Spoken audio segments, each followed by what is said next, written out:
모니터가 지금 소리가 나갔나 봐요. 그래서 제가 제 목소리가 아주 답답하게 들려서 목회자는 목회자의 설교 소리가 내 귀에 먼저 시원하게 들려야 하고요, 설교가 먼저 내 양심에 먼저 은혜가 되어야 돼요. 여러분들이 준비할 때도 그래서 제 마음에 와 닿는 설교, 또 제 마음에 느껴지는 설교 이래야 되는데, 지금 소리도 제가 듣기에 시원시원해야 되는데 여러분이 듣기에는 괜찮을지 모르겠지만 좀 답답한 면이 있어 죄송합니다. 하늘의 소리를 듣는 사람, 좀 어떻게 보면 신비주의적인 얘기 같지만 그것이 아니라 하나님 말씀을 통하여 하나님의 음성을, 이미 하나님께서 하나님 말씀을 통해서 우리에게 다 말씀하셨습니다. 그래서 그 말씀 속에서 우리가 깨닫고, 하나님의 말씀은 레마, 로고스라고 하는 것은 말씀 전체, 이 전체 성경을 로고스라고 하고, 내가 내 마음속에 느껴지고 깨달아지고 나의 말씀이 되는 것이 레마라고 합니다. 영남대학교 국문학과를 졸업하고 교단에서 후학을 위해서 수고하는 중견 시인 이동순 씨라고 하는 분이 계시는데, 이분이 시를 썼는데 그 시가 참 느껴지는 것이 많아 잠시 소개하고 생각해 보고자 합니다. 제목이 뭔가 하니 쥐구멍입니다. 요즘 여러분 젊은이들에게는 잘 통하지 않겠지만 이 쥐구멍이라는 것이 옛날에는 참 많았어요. 집에서 살다 보면 여기도 쥐가 뚫어서, 그래서 밤송이를 갖다 맞기도 하고 돌을 갖다 맞기도 하고. 그런데 이 내용의 한 편을 여러분에게 소개하고자 하는데 들어보십시오. 사랑채 아궁이에 한창 군부를 안 넣었더니 쥐가 방바닥에 구멍을 뚫었다. 내 마음도 꼭 저와 같으리. 잠시만 돌보지 않아도 어둡고 퀭한 구멍이 여기저기 뚫려 있으리. 이런 내용이거든요. 사랑하는 성도 여러분, 저는 말씀을 준비하면서 이 이동순 씨의 시를 읽고 어쩌면 우리의 마음과 그렇게 마음과 같은, 그렇게도 세밀하게 이 시를 통해서 읽어냈을까 하는 생각을 합니다. 마치 옛날 어렸을 적의 얘기가 제 앞에서 다시 살아난 것 같은 착각을 일으킬 만큼 아주 참 의미 있게 나타납니다. 자, 여러분, 제가 어릴 적에는요, 마을마다 쥐 잡는 날이 있었습니다. 그때는 사람 먹을 것도 없는데 쥐가 얼마나 많은지 몰라요. 그래서 학교마다 방학이 끝날 때면요, 쥐 잡는 숙제가 있어가지고, 요즘은 여러분 쳐다만 봐도 징그러운 쥐를 꼬리를 잘라가지고 신문에 둘둘 싸가지고 숙제를 냈기 때문에 10개 이상씩 가져오라. 그러면 쥐 꼬리를 잘라서 10개를 싸가지고 갔어요. 여러분, 그때 오랫동안 방에 불을 피우지 않아서 정말 쥐들이 방바닥에 구멍을 뚫어 놓았는데, 어쩌다 불을 피우면, 비가 오는 날 이후에 눅눅하니까 불을 피우면요, 방 안에 연기가 자욱합니다. 여기저기에서 연기가 솟아납니다. 여러분, 특히 마음에 닿는 부분이 뭐냐? 내 마음도 꼭 저와 같으리. 잠시만 돌보지 않아도 어둡고 퀭한 구멍이 여기저기 뚫려 있으리. 어떻습니까? 여러분, 저와 여러분의 마음이 하나님의 사람으로 그리스도인으로서 내 마음을 언제나 잘 정리정돈하지 아니하면, 돌보지 아니하면 퀭한 구멍이 뚫려서 참으로 강팍한 마음이 되고 만다는 겁니다. 오늘 본문의 말씀을 읽어보면 사도 베드로는 성도들에게 이젠 바로 그런 마음으로 다시 다짐하면서 말씀에 이젠 마음에 새기도록 말씀을 전하고 있습니다. 12절의 말씀을 보면 내가 항상 너희로 생각하게 하려 하노라 이렇게 하셨고, 13절의 말씀을 보니까 너희를 일깨워 생각하게 함이 옳은 줄로 여기노라 이렇게 말씀하고 있어요. 15절에 가서 말씀에는 나의 떠난 후에라도, 내가 죽고 난 이후이라도 필요할 때는 이런 이런 것을 생각나게 하려 하노라 이렇게 강조하고 있죠. 베드로 성도는 왜 사랑하는 성도들에게 마지막 육신의 장막을 벗을 날이 가까워지는 것을 보고 그렇게 강조하고 또 강조한 것일까? 여러분, 여기에서 우리가 짚고 넘어가야 할 것이 있습니다. 이 베드로가 나의 마지막 장막을 벗을 날이 가까웠다는 사실을 알았다는 사실은 뭐죠? 죽음이 가까웠다는 사실을 알았어요. 죽을 날이 그렇게 살 날이 많지 않다. 여러분, 사도 바울도 이젠 그런 자기의 죽음을 이젠 언제 나의 장막을 떠날 때 가까웠다고 표현한 적이 있습니다. 여러분은 죽음이라는 단어를 생각해 보셨습니까? 제가 얼마 전에 수요일 예배인가요? 금요기도인가 중에 말씀드렸는데 죽음이라는 것을 생각해 보았느냐? 여러분은 천년 만년 살 것 같이, 아니 사람이 한 번 죽는 것은 정한 것이요 후에는 심판이 있으리라고 말씀하고 우리는 이 사실을 잘 알면서도 내 죽음에 대해서는 별로 그렇게 생각해 본 적이 없어요. 분명히 나도 죽는다는 사실은 알아요. 그러나 죽음이라는 것이 내 눈앞에 닥쳐오면 알겠죠? 그러나 지금은 여러분들이 죽음이라는 것을 알면서도 살아가는 삶의 모습은 천년 만년 살 것처럼 살아가고 있어요. 이게 문제라는 거죠. 여러분, 죽음을 생각하면 죽음 너머의 것도 생각 안 할 수가 없어요. 인간이라는 존재는 영적인 존재이니만큼 죽어서 흙으로 돌아가고 그것으로 깨끗이 끝나는 존재가 아니기 때문입니다. 우리는 이 사실을 다시 한번 기억하면서 이 사도 베드로가 나의 장막을 벗을 날이 가까웠다는 사실을 느끼면서, 그래서 죽기 전에 더 확실하게 저들에게 증거하기 위해서 말씀하고 있는 겁니다. 베드로 사도가 우리에게 항상 생각나게 하려고 하는 것이 무엇이겠습니까? 진정 우리에게 필요할 때 생각나게 하려고 애쓴 것이 무엇이겠습니까? 여러분, 이 말씀에 귀를 기울이지 않으시겠습니까? 우리 주님 예수님께서 가장 사랑하시고 아끼시던 베드로 사도가 지금으로부터 2000년 전에, 훨씬 이전에 역사적 저 너머에 있는 우리에게까지 1000년이 넘고 2000년이 넘고 3000년이 넘어도 그 이후의 모든 세대에게까지 하나님의 말씀인 성경을 통해서 부탁하고 싶은 것은 무엇이겠습니까? 이 시간 하나님께서 우리에게 하시고자 하는 음성을 듣는 귀한 시간이 되시기를 주의 이름으로 축복합니다. 어떤 사람이 하나님 말씀을 들을 수 있느냐? 주의 음성을 들을 수 있느냐? 주의 음성을 내가 들으니 사랑한단 말일세. 믿는 마음으로 주께 가오니 나를 영접하소서.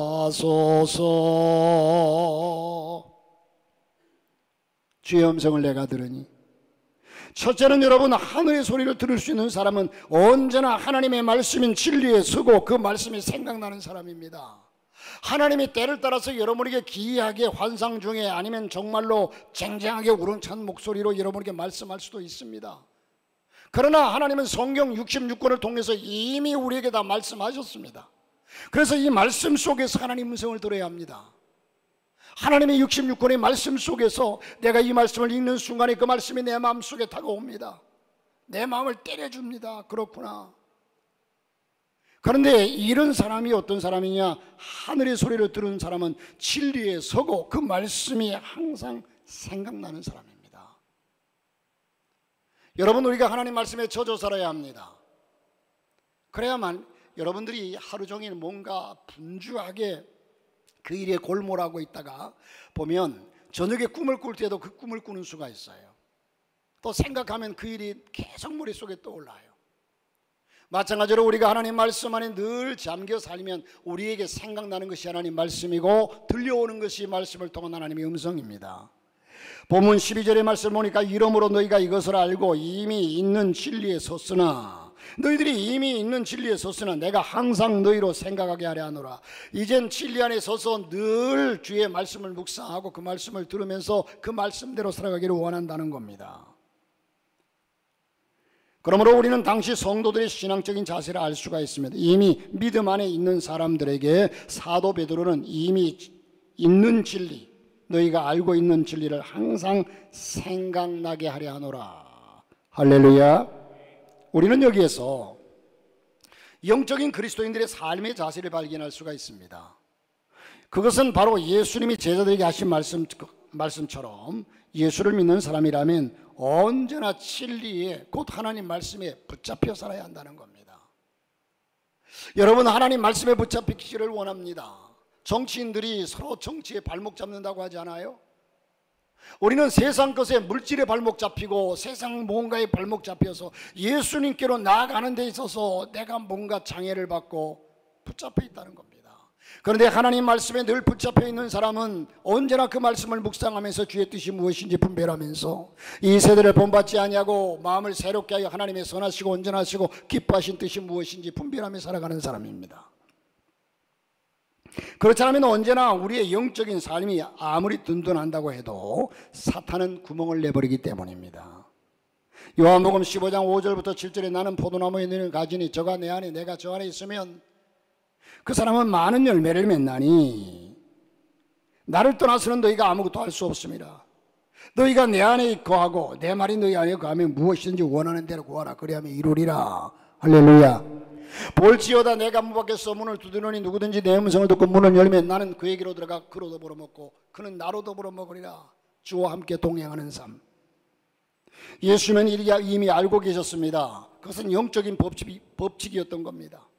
그리고 열매 맺는 삶의 가장 기본적인 자세가 바로 이것입니다. 나를 떠나서는 너희가 아무것도 할 수 없습니다. 이 사실을 우리는 인식해야 합니다. 주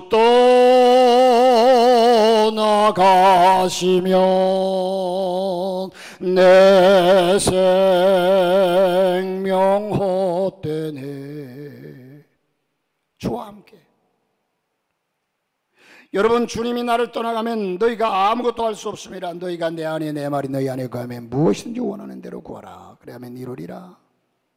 사도행전 18장 5절 이하의 말씀을 보니까 실라와 디모데가 마게도냐로서 내려옵니다. 그 다음에 바울이 하나님 말씀에 붙잡혀 유대인들에게 예수는 그리스도라 밝히 증거했다. 그렇게 말씀을 하고 있어요. 자, 바울 사도는 여러분 하나님의 말씀에 붙잡혀서 예수님이 그리스도라고 분명하게 전파했다는 겁니다. 분명하게. 여러분이 예수는 그리스도라고, 예수는 우리의 구원주라고 다른 사람에게 여러분 얼마만큼 확신 있게 증거할 수 있습니까? 분명하게 확실하게 목숨을 걸고라도 증거할 수 있는 신앙 되시기를 주의 이름으로 축복합니다. 다시 말하면 말씀에 붙잡혔다는 것은 신앙의 확신을 말합니다. 말씀에 붙잡혔어요. 오직 말씀밖에 몰라요. 믿음의 확신을 우리는 자신의 삶 속에서 찾아야 할 겁니다. 바울 사도는 분명하게 우리에게 말씀하고 있는 것이 고린도후서 13장 5절 말씀에 너희가 믿음에 있는가 너희 자신을 시험하라.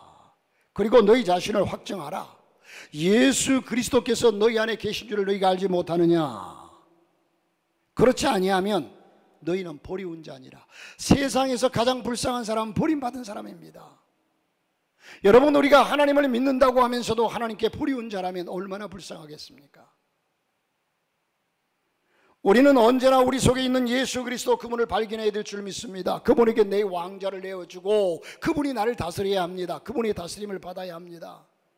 내가 내 계획과 내 생각과 내 뜻대로 나가는 것이 아니라 그분의 뜻을 따라서 순종하는 것입니다. 우리는 우리 자신들의 믿음을 시험해야 합니다. 여러분 스스로 시험해 보십시오. 나라는 존재에 내 속에 예수 그리스도가 정말 살아계시는가? 내가 하나님 말씀에 붙잡혀서 그 말씀을 따라 순종하고 있는가? 세상 돌아가는 대로 세상을 사는 삶이 아니라 믿음의 주요 또 온전케 하시는 예수를 바라보고 우리는 확신 있는 믿음을 가지고 나가야 될 줄 믿습니다. 여러분, 구원이라는 것이 참으로 쉬운 것은 사실입니다. 누구든지 주의 이름을 부르면 구원을 얻으리라. 주 예수를 믿으라. 그리하면 너와 네 집이 구원을 얻으리라. 그러나 그 구원은 분명한 전제 조건이 예수 그리스도를 확신하는 신앙만이 구원을 얻을 수 있다는 사실이에요. 예수 그리스도 그분을 확신하는 신앙만이. 예수 그리스도가 나의 구세주요 나의 구원자라는 사실을 확신하는 사람. 자, 여기에서 우리 자신에게 시험해보고 확신이 없다면 심각한 영적인 침체의 늪에서 우리는 헤어나와서 믿음의 길로 나서야 될 줄로 믿습니다. 사랑하는 성도 여러분, 베레아 사람들처럼 정말 주님의 말씀이 그러한가 깊이 묵상하는 사람들이 되고 말씀을 항상 생각하는 사람이 되어야 할 것입니다. 여러분, 여러분의 신앙이 새벽에 나와서 말씀을 듣고 기도하고 새벽마다 매일같이, 어떤 사람은 또한 매일같이 큐티하고 또 수요일 날도 나와서 예배 드리면서 말씀 듣고, 금요 기도에도 나와서 말씀 듣고 기도하고, 주일날 낮 예배, 오후 예배, 저녁 예배 이렇게 예배 드리면서 이렇게 사는 사람과 이 사람은 늘 말씀을 매일같이 가까이 하니까 그 말씀을 벗어날 수가 없어요. 그러나 주일 한번 텅 나와가지고 예배 드리고, 옛날에 부흥사 목사님들이 그런 말씀 많이 하셨잖아요. 성경 주일날 들고 왔다가, 요즘은 성경도 안 펴봐요. 여기 다 나오니까. 이게 사실 폐단이에요. 내 성경 내가 딱 찾으면 요한복음 3장 16절 하면 딱 펴면 요한복음 3장 16절이 나올 수 있어야 돼요. 이게 내 손에 익혀져 가지고 제가 이 성경을 보다가도 때로는 그런 데니까요. 이걸 보다가 이게 되나, 이게 그렇게 습관이 들었어요.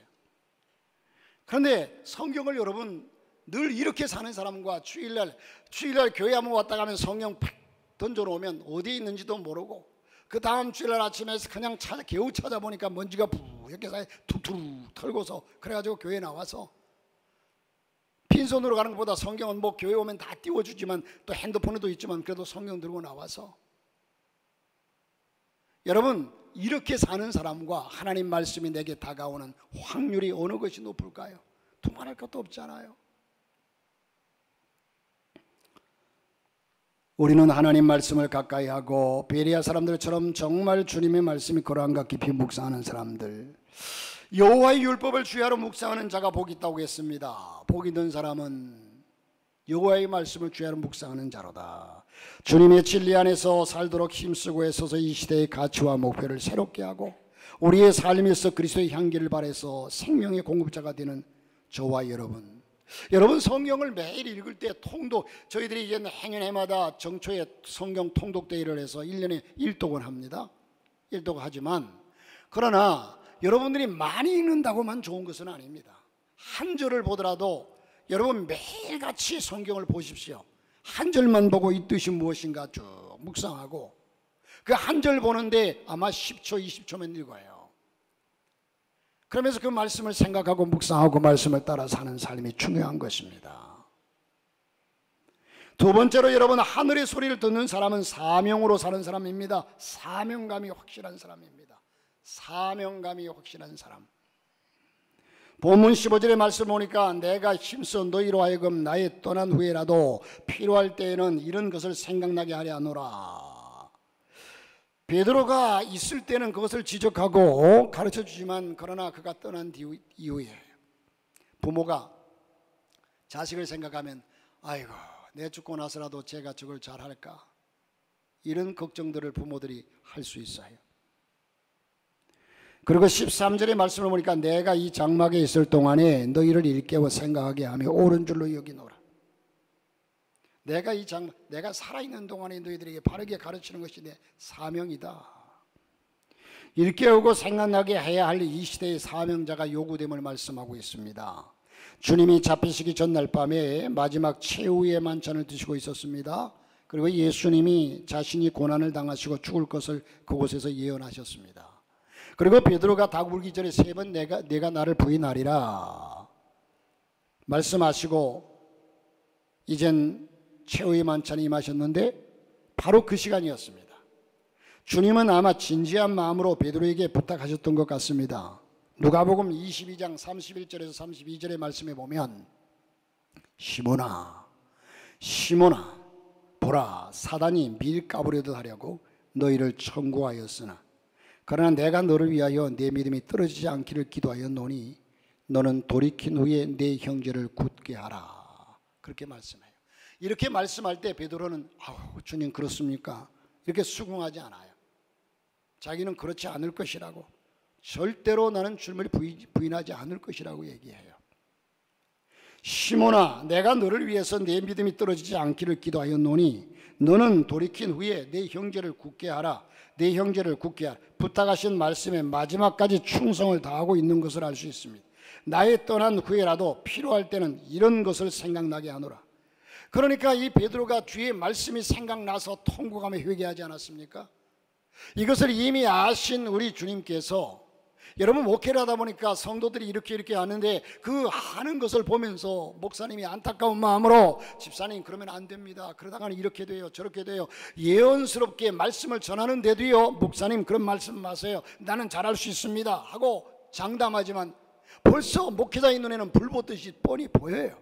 이 베드로가 성도들에게 앞으로 베드로 사도가 죽고 나면 그 성도들이 어떻게 행할지가 벌써 느껴지기 때문에 다시 한번 지적합니다. 예수님께서는 이미 아셨기 때문에 베드로에게 내가 나를 부인할 것이다, 그러나 돌이키고 깨달아라 말씀하시는데, 정말로 그가 나중 깨닫게 되고 예수님의 하신 말씀이 생각나서, 예수님 말씀이 생각나서 그래서 통곡하고 자복하고 회개하는 모습을 보게 됩니다. 여러분, 박세록 장로님이란 분이 계셨는데요, 이분의 간증수기를 보면 중국 단동에서 어떠한 여인이 중국 사람에게 팔려가는 탈북자 한 사람이, 탈북자 한 여인이 돈에 팔려가는 것을 보았습니다. 그래서 장로님은 자신이 대신 그 돈에 더 얹어서 값을 치러주고 그 여인을 자유를 주었습니다. 그리고 전도했습니다. 예수 믿으십시오. 이에 감격한 그 여인은 그렇게 고백하더랍니다. 낳아주신 부모도 나를 버렸는데 하나님 아버지는 제게 풍성한 생명과 믿음, 소망을 주시고 안전하게 지켜주심을 감사드립니다. 그 은혜가 고마워 나는 하나님 말씀을 잘 학습해서 북한의 우리 민족을 구원하는 데 이 한 몸을 바치겠습니다. 여러분, 그 순간에 탈북자가 이젠 중국 사람에게 팔려가는 그 순간, 지금 구원자가 없으면 그는 영원히 중국인들의 종이 되고 노예가 되어서 그렇게 살다가 죽어야 마땅한데, 그런데 이 선한 박세록 장로님이 돈을 더 값을 주고 치워서 자유를 주었으니, 구원해 주었으니 내가 일평생 이젠 하나님을 위해 살겠노라고 고백하는 그의 고백의 음성을 여러분 들어보십시오. 저와 여러분이 죄로 말미암아 영원히 죽을 수밖에 없고, 아니 죄악으로 말미암아 지옥에 갈 백성인데 예수 그리스도 그분이 십자가를 지고 나를 구원해 주셨습니다. 이 사실이 믿어진다면 내가 어찌 그분을 위해서 이제 내가 살아도 주위에 살고 죽어도 주위를 위해 죽네. 주님, 나는 오늘부터 모든 것을 버리고 일편단심 주님만을 사랑하겠습니다. 주님 위에 나는 살고 주님 위에 일하며 주님 위에 고생하며 주님 위에 죽겠네. 우리의 선조들은 이 찬양을 그렇게도 힘있게 자신있게 많이 불렀어요. 저도 신학생 때 이 찬송을 이젠 갈멜산 기도원에 올라서 또한 이젠 대한수도원에 가가지고 막 찬양하면서, 그러면서 책상 위에다가 전사 때에 나는 예수를 위해 태어나고 예수를 위해 살며 예수를 위해 존재하다가 예수를 위해 죽겠다. 지금도 제 서재 어디에 있을 거예요. 그렇게 쪽지를 써놓고 일사가고 주님만을 위해 살겠다. 그러나 지금은 많이 변한 모습에 참 안타깝습니다. 여러분, 우리가 예수의 구원, 나를 구원해 주신 사건을 안다면 우리가 이렇게 예수 믿을 수가 없잖아요. 나를 죽음에서 살리시고 그분이 나를 지옥의 권세에서 살려주신 분이라면, 자기가 피 흘려 십자가에 죽으시고 나를 구원하신 분이라면 우리가 이렇게 살아서는 안 되잖아요. 이렇게 믿어서는 안 되잖아요. 사랑하는 성도 여러분, 하늘의 소리를 듣는 사람은 사명에 사로잡혀 있는 사람입니다. 오직 주님의 영광을 위해 살아가는 것을 의미하는 겁니다. 그리스도인의 개인이 이 시대에 사명에 불타며 살아간다면 우리 가정은 물론 분명히 변화될 것이고, 우리 교회가 바르게 사명에 바르게 교회가 서간다면 분명히 이 나라는 변화될 겁니다. 이 나라를 변화시키는 복음입니다. 여러분, 이 나라가 이러쿵 저러쿵 얘기하지만요, 이 모든 것이 우리 그리스도인의 책임입니다. 우리가 정말 변화된 모습으로 하나님의 빛으로, 한때는 여러분 4분의 1이 기독교인이라고 그랬어요. 바닷물은 여러분, 바닷물의 염분 농도가 몇 프로입니까? 그 작은 이제 그 농도가 바닷물을 썩지 않게 합니다. 사랑하는 성도 여러분, 놀라운 사실은 능력과 지식을 겸비한 바울 사도는 하나님의 말씀에 붙잡혔다. 어떤 사람은 평가할 때에, 누군가를 평가할 때에 여러분 그가 어디에 붙잡혀 있느냐에 따라서 그를 평가할 수가 있습니다. 학문에 붙잡힌 사람은 학자가 되는 거고, 예술에 붙잡힌 사람은 예술가가 되는 거고, 돈에 붙잡힌 사람은 돈의 노예가 될 것입니다. 여러분, 거기에 붙잡히다 보니까 우리가 예수님께로 갈 수가 없어요. 그것이 나의 발목을 잡고 있어요. 기독교가 천성을 향해서 나아가는 그 길에 이젠 발목을 나를 잡고 있단 말이에요. 전진할 수가 없어요. 바울은 자기가 지식이 많았습니다. 여러분, 바울은 가말리엘 문화에서 공부한 최고의 학자였습니다. 그러나 그 지식을 버렸어요. 내가 주를 아는 지식이 가장 고상함을 이남이러라. 배설물처럼 버렸어요. 경험에도 붙잡히 않았습니다. 그는 권세에도 붙잡히 않았습니다. 다 버렸어요. 주님을 위해서. 그렇다고 여러분이 지금 가지고 있는 모든 것을 버리라는 얘기가 아닙니다. 우리의 삶의 첫 번째가 예수 그리스도 그분이 되어야 된다는 말입니다. 우리의 삶의 첫 번째가 전능하신 하나님은 그분이 되어야 한다는 말입니다. 어찌 하나님이 우리를 그냥 고생하게 만들고 그러겠습니까? 너희는 먼저 그의 나라와 그의 의를 구하라. 그리하면 이 모든 걸 채워주시리라 약속하셨습니다. 바울은 자기가 사명에 붙잡혀 있는 사람이라는 사실을 그는 알았습니다. 베드로도 그렇습니다. 사랑하는 성도 여러분, 사도 베드로도 모든 성도들이 항상 복음에 붙잡혀 사명에 살아가는 사람이 되기를 소원했던 겁니다. 어두워가는 시대에 아픔을 푸고 하나님의 백성들이 본연의 신앙을 회복해서 사명에 살고 사명에 죽고 믿음의 사람이 되었을 때 교회는 이 시대의 지도적 위치를 회복할 것이기 때문입니다. 주님은 지금 이 시간 바로 그렇게 살아갈 사람들을 찾고 계십니다. 사명에 불탄, 내가 이새의 아들 다윗을 만나니 내 마음에 합한 사람이라고 말씀한 것처럼 사명에 불타는 사람을 찾으십니다. 주님이 부탁하신 일들이 생각나는 사람이 많아지기를 기대하시고 있습니다. 이 귀하는 종이 저와 여러분의 있기를 주 이름으로 축복합니다. 마지막 세 번째로 하늘의 소리를 듣는 사람은 언제나 첫사랑으로 돌아가는 겁니다. 첫사랑. 여러분, 첫사랑은요, 우리 부모 시대에는 어땠습니까? 우리 어른들의, 우리의 부모, 할아버지, 할머니 이런 분들은요, 부모님이 짝지어주면 얼굴이 이쁘든 이쁘지 않든 키가 크든 작든 생긴 대로 이젠 부모님의 말씀에 순종하고 같이 결혼해 살아야 했습니다. 그러나 이런 분들도 이젠 살다가 이혼하는 법이 별로 없었어요. 그런데 지금은요, 전부가 자기들이 좋아서 만났어요. 그런데 만나다가 얼마 안 돼가지고 서로 안 맞으니까 그냥 다시 말해 첫사랑이 식어버리니까. 처음에는요, 얼마나 뜨겁게 그 첫사랑. 여러분, 저와 여러분이 신앙의 첫사랑을 회복할 수 있기를 주 이름으로 축복합니다. 첫사랑으로 돌아가는 사람. 16절 이하의 말씀 보면 우리 주 예수 그리스도의 능력과 강림하심을 너희에게 알게 한 것이 공교히 만든 이야기를 쫓은 것이 아니요. 여러분, 예수의 강림과 예수의 능력과 강림하실 것, 이것을 우리가 만들어낸 얘기가 아니라는 거예요. 그래서 우리 기독교는 체험의 종교입니다. 이 베드로가 여러분 변화산까지 쫓아가지 않았습니까? 그래, 그때의 변화된 예수님을 봤어요. 변화된 예수님을 보면서 하늘에 들려오는 음성을 듣습니다. 이 일은 내 사랑하는 아들이다. 그러니까 베드로는 그 확실한 체험을 했기 때문에 예수님의 강림하실 것과 예수님의 능력과 이것을 우리가 만들어낸 얘기가 아니다. 나는 분명히 봤다. 내 눈으로 본 바요, 손으로 만진 바요, 귀로 들은 바라. 우리는 예수 그리스도를 믿는 신앙은 체험의 종교입니다. 내가 어떤 루트를 통해서 말씀을 통해서든지 기도를 통해서든지 하나님을 만나야 합니다. 살아계신 하나님을 만나야 돼요. 그래야 그 하나님을 증거할 수가 있습니다. 여러분, 공교히 만들어낸 얘기가 아니라고 분명히 얘기하고 있습니다. 이젠 우리는 그의 크신 위엄을 친히 본 자라. 지극히 큰 영광 중에서 이러한 소리가 그에게 나기를 이는 내 사랑하는 아들이요 내 기뻐하는 자라 하실 때에 저가 하나님 아버지께 존귀와 영광을 받으셨느니라. 이 소리는 우리가 저와 함께 거룩한 산에 있을 때에 하늘로서 나옴을 들은 것이라. 내가 확실히 들었다는 거예요.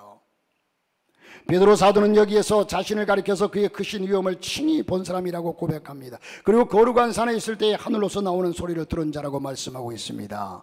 여기에서 단순하게 자랑하는 소리가 아니라 잊지 못할 감격을 증거하고 있습니다. 간증하고 있습니다. 주님에 대한 첫사랑에 대한 고백을 하는 겁니다. 모세에게 있어서는 그것이 바로 떨기나무 앞에서의 신발을 벗는 사건이었습니다. 이사야 선지자는 성전 안에서 스랍과 함께 천사와 함께 하나님의 옷자락을 보게 된 사건이었습니다. 이런 분들이 어떻게 하나님을 증거하지 않고 가만히 있을 수가 있겠습니까? 그래서 이사야는 보내주소서, 나는 부족한 사람입니다만 나를 보내주소서, 보내주소서,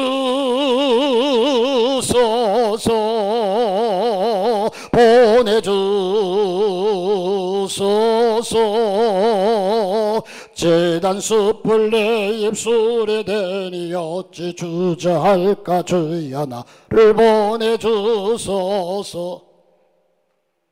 여러분, 이 사연은 처음부터 사실은 두려워서 안 된다고 했지만 체험하고 난 이후에 견딜 수가 없었어요. 견딜 수가 없었어요. 그리고 바울 사도에게 다메섹 사건이 바로 감격의 첫사랑의 순간이었습니다. 사울아, 사울아, 너는 나를 증거할 사람이 왜 그렇게 핍박하느냐. 환난 가운데서도 능력을 공급하는 통로가 되었습니다. 영국의 성자 스크리븐이라고 하는 분은 신학교를 다닐 때에 해변에서 우연히 한 처녀와 사랑을 하게 됩니다. 불행히도 그 처녀는 몸이 허약해서 병에 걸려 죽고 말았습니다. 그는 그 아픔을 견딜 수 없어서 그 뜨거운 첫사랑 때에 연인이 돌아갔으니 얼마 후에 방랑의 길을 떠났습니다. 그러나 어딜 가나 슬픔과 비애만은 가슴속에 남아 있었습니다. 어느 날 그는 교회 문 앞에서 다 떨어진 옷을 입은 거지가 피투성이가 되어 쓰러져 있는 것을 발견합니다. 거지는 스크리븐에게 구원해달라고, 나를 좀 도와달라고 애원했지만 그는 냉대했습니다. 얼마가 지난 후에 그의 가슴속에 내 너를 위하여 피 흘렸건만 너는 나를 위해서 무엇을 주느냐, 그리스도의 음성을 듣게 됩니다. 그리고 내가 한 사람에게 주려던, 한 사람에게 쏟으려던 그 첫사랑을 많은 사람에게 나누어 줌이 마땅하지 아니하냐, 이런 심적인 변화를 일으키기 시작합니다. 그래서 그는 우리가 자주 부르는 죄짐 맡은 우리 구주 어찌 좋은 친구인지 이 찬양을 짓게 되는 계기가 되었습니다. 이 찬송가를 지었고 그 후에 훌륭한 성자가 되었습니다. 사랑하는 성도 여러분, 베드로는 변화산에 올라갔던 일을 잊을 수가 없습니다. 그때의 감격은 나이 늙어 장막을 벗어날 그럴 날이 가까웠을 때도 그랬습니다. 그래서 자신이 받았던 그 사랑, 그 감격을 모든 성도에게 나눠주기를 소망했던 겁니다.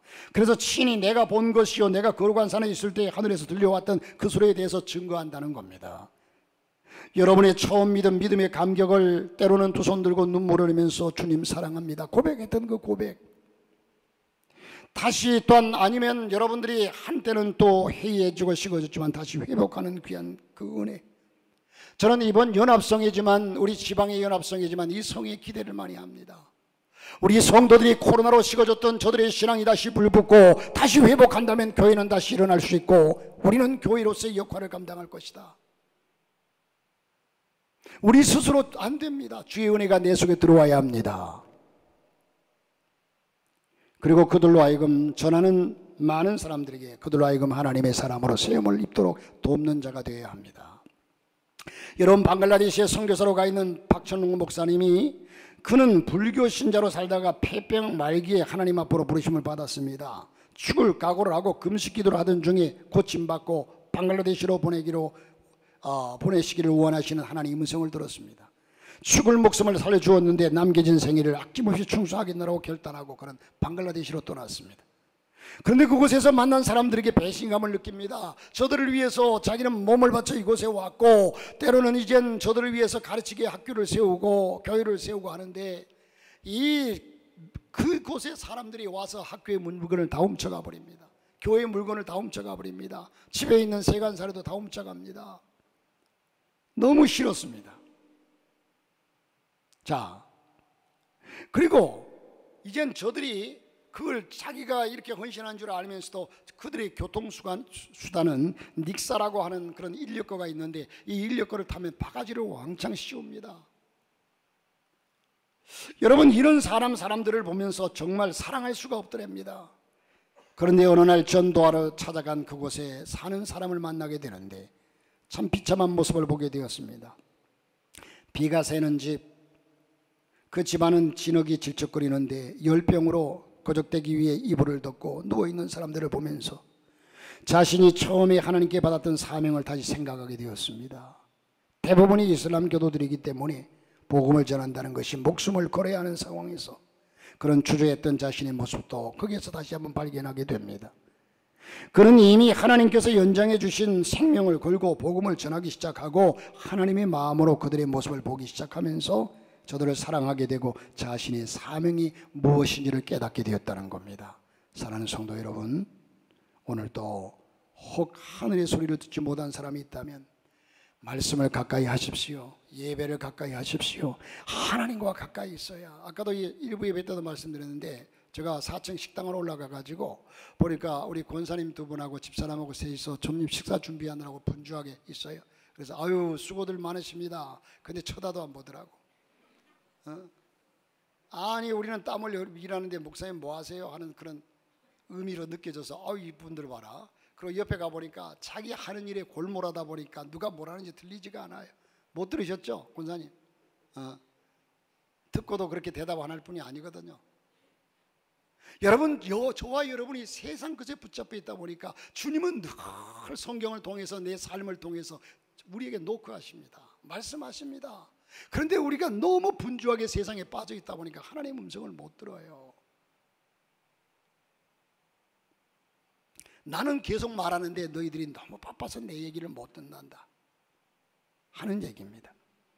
이제는 주님을 가까이 함으로 특별히 이번 성회를 통해서 하나님의 음성을 들으십시오.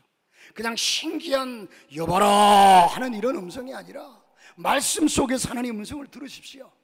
하나님의 말씀 속에서 내 양심 속에 다가오는 주의 세미한 음성을 들으십시오. 깨달아야 합니다. 그래야 삽니다. 그렇지 않으면 굳어가요. 병들어가요. 죽습니다. 주님은 지금도 여러분에게 말씀하고 계시기 때문입니다. 하나님 앞에서 그의 은혜로 말미암아 감각을 가진 자가 되어서 주님의 은혜와 그 말씀에 붙잡혀서 생명의 간격 속에서 사명에 살고 사명에 죽는 새 영의 권속들이 하나님의 사람들이 다 될 수 있기를 주의 이름으로 축복합니다.